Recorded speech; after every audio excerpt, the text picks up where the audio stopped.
আপুনি হয়তো এইকেইদিনতে দাঁত সৰুৱাইছে বা দাঁত সৰুৱাৰ প্লেন কৰি আছে আৰু আপুনি জানিব বিচাৰিছে যে দাঁত সৰুৱাৰ পিছত কি কমপ্লিকেশ্যন হ'ব পাৰে বা আপুনি কেনেকৈ নিজৰ কেয়াৰ ল'ব পাৰে তেনেহ'লে আপুনি একদম শুদ্ধ জেগাত আহিছে কাৰণ মই এজন প্ৰেক্টিচিং ডেণ্টিষ্ট আৰু মই এতিয়ালৈকে প্ৰায়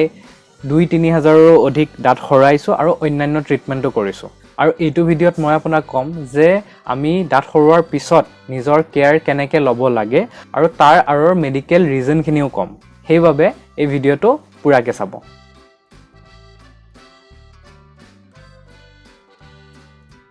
দাঁত সৰোৱাৰ লগে লগে সেই জাগাখনত ডেণ্টিষ্টজনে এটা তুলা বা গজৰ টুকুৰা এটা ভৰাই দিব যোনটো আপুনি কামুৰি থাকিবলৈ ক'ব আপুনি আধা ঘণ্টালৈকে সেই টুকুৰাটো তেনেকৈ কামুৰি থাকিব আৰু আধা ঘণ্টাৰ পৰা 1 ঘণ্টাৰ ভিতৰত সেই টুকুৰাটো তাৰ পৰা পেলাই দিব কিন্তু এইটো মনত ৰাখিব যে বহুত বেছি এগ্ৰেছিভ ধৰণত অৰ্থাৎ বহুত জোৰ কৰি পেলাই পেলাই তেনেকৈ নেপেলাব অলপ আৰামত লাহে ধীৰে পেলাব যাতে সেই জাগাখনত যিখিনি তেজ গোট খাইছে সেইখিনি তাৰ পৰা এৰি নাহক নহলে আপোনাৰ আকৌ ব্লিডিং ষ্টাৰ্ট হোৱাৰ চান্স থাকে যদি আপোনাৰ বহুত বেছি ব্লিডিং হৈ আছে তেনেহলে আপুনি নতুন গজৰ টুকুৰা তাতে আকৌ লগাই দিব পাৰে কিন্তু আপুনি মনত ৰাখিব যে ঘৰতে পোৱা তুলাৰ টুকুৰা বা কাপোৰৰ টুকুৰা সেইবোৰ মুখত নলগাব কাৰণ সেইবোৰ ষ্টেৰাইল নহয় আৰু তাৰ পৰা ইনফেকচন হোৱাৰ চান্স থাকে সেইবাবে যদি বিচাৰে আপুনি ফাৰ্মাসীৰ পৰা ফ্ৰেছ গজৰ টুকুৰা কিনি আনি ভালকে হাতখন ধুই সেই টুকুৰাটো টাইটকে ৰোল কৰি তাতে পেক কৰি থব পাৰে কিন্তু মই বাৰে বাৰে আপোনাক ক'ব বিচাৰিছোঁ যে লেতেৰা হাতেৰে বা লেতেৰা জাগাৰ পৰা উঠোৱা সেই কটনৰ টুকুৰা বা যোনখিনি ষ্টেৰাইল নহয় তেনেকুৱা ধৰণৰ কটনৰ টুকুৰা নিজৰ মুখত ব্যৱহাৰ নকৰিব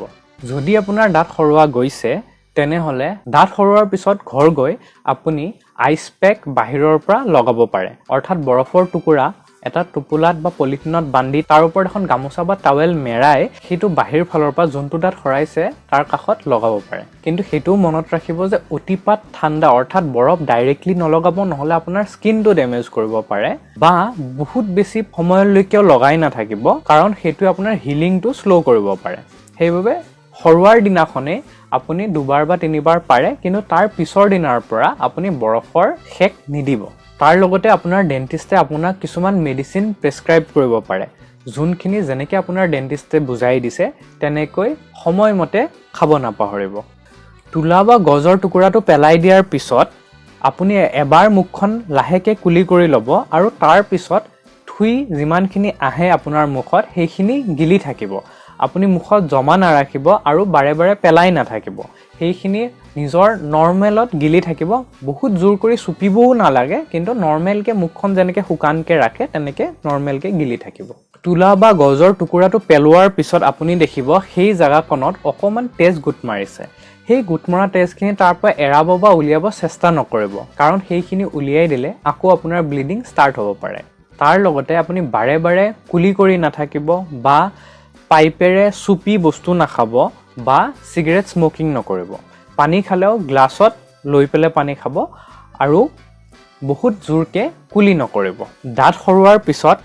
মই জেনেৰেলি কওঁ 3 পৰা 4 দিন অলপ ঢিলা খাদ্য খাবলৈ ঢিলাৰ মিনিং এটো নহয় যে আপুনি অকল সিজোৱা খাব লাগিব আপুনি তেল দিয়া বস্তু খাব পাৰে কিন্তু সেইখিনি বস্তু খুব বেছি টান হ'ব নোৱাৰে কাৰণ সেই টান বস্তু খালে সেই জাগাখনত গৈ আঘাত কৰিব পাৰে যাৰ ফলত তাৰ পৰা আকৌ ব্লিডিং হোৱাৰ চান্স থাকে তাৰ লগতে মছলা জাতীয় বস্তু অলপ কমাই খাব কওঁ কাৰণ জ্বলা মছলা বেছি খালে সেই জাগাখনত গৈ ধৰিব পাৰে যোনটোৱে আপোনাক আনকমফৰ্টেবল ফিল কৰাব আৰু সেই ঘাটো হিল হওঁতে অলপমান পলম কৰাব পাৰে প্ৰথম 24 ঘণ্টালৈকে বহুত বেছি ওজন ডাঙা বা কষ্টকৰ কাম এভয়েড কৰিব কাৰণ এক্সেসিভ ওয়াৰ্ক বা হাৰ্ড ওয়াৰ্ক কৰিলে আপোনাৰ সেই জাগাখনত ব্লিডিং হোৱাৰ চান্স থাকিব যাৰ ফলত হিলিংটো আৰু স্লো হৈ যাব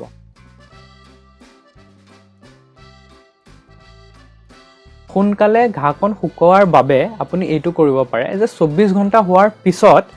কুহুমীয়া গৰম পানীত অলপ নিমখ দি কুলি কৰি থাকিব পাৰে এইটো দিনত 3বাৰ পৰা 4বাৰ আপুনি কৰিব পাৰে আৰু এইটো 24 ঘণ্টাৰ পিছত আপুনি 3-4 দিনলৈকে কৰি থাকিব পাৰে এইটোৱে আপোনাৰ সেই ঘাঁকণ সোনকালে শুকুৱাত সহায় কৰিব যদি আপুনি স্মোক কৰে অৰ্থাৎ ধূম্ৰপান কৰে বা সিগাৰেট খায় তেনেহলে এটলিষ্ট এসপ্তাহলৈ সেইটো এভয়েড কৰক কাৰণ ধূম্ৰপান কৰিলে আপোনাৰ সেই ঘাঁটো শুকাওঁতে পলম হ'ব আৰু আপোনাৰ ড্ৰাই সকেট হোৱাৰো চান্স থাকিব ড্ৰাই সকেট হৈছে এটা অতিকৈ পেইনফুল কণ্ডিশ্যন আৰু এইটো হোৱাৰ কাৰণ হৈছে যেতিয়া আপোনাৰ দাঁত সৰোৱা জাগাকণত যোনটো ব্লাড ক্লট জমা হয় অৰ্থাৎ গুটমৰা তেজখিনি জমা হয় সেই গুটমৰা তেজখিনি যদি সেই জাগাকণৰ পৰা আঁতৰি যায় তেনেহলে তাতে আপোনাৰ মুখৰ হাৰ্ডিটো আৰু নাৰ্ভখিনি এক্সপ'জ হৈ যায় অৰ্থাৎ ওলাই যায় যাৰ ফলত সেইটো এটা অতিকৈ পেইনফুল কণ্ডিশ্যনৰ সৃষ্টি হয় সেইবাবে আপুনি এটলিষ্ট এসপ্তাহলৈ স্মোকিং কৰা এভয়েড কৰক আৰু বহুত জোৰেৰে কুলি কৰি সেই গুটমৰা তেজৰ টুকুৰাটো তাৰ পৰা এৰাবলৈ চেষ্টা নকৰিব তাৰ লগতে আপুনি সদায় ব্ৰাছ কৰাটো কন্টিনিউ ৰাখিব কিন্তু যোনটো দাঁত সৰোৱা গৈছে সেই জাগাকণত ব্ৰাছটো লাগিব নিদিব কাৰণ তাতে ব্ৰাছটো লাগিলে আকৌ ব্লিডিং হোৱাৰ সম্ভাৱনা আছে ব্ৰাছ কৰাৰ প্ৰপাৰ টেকনিক জানিবলৈ মোৰ ভিডিঅ'ৰ তলত দিয়া লিংকটো ক্লিক কৰক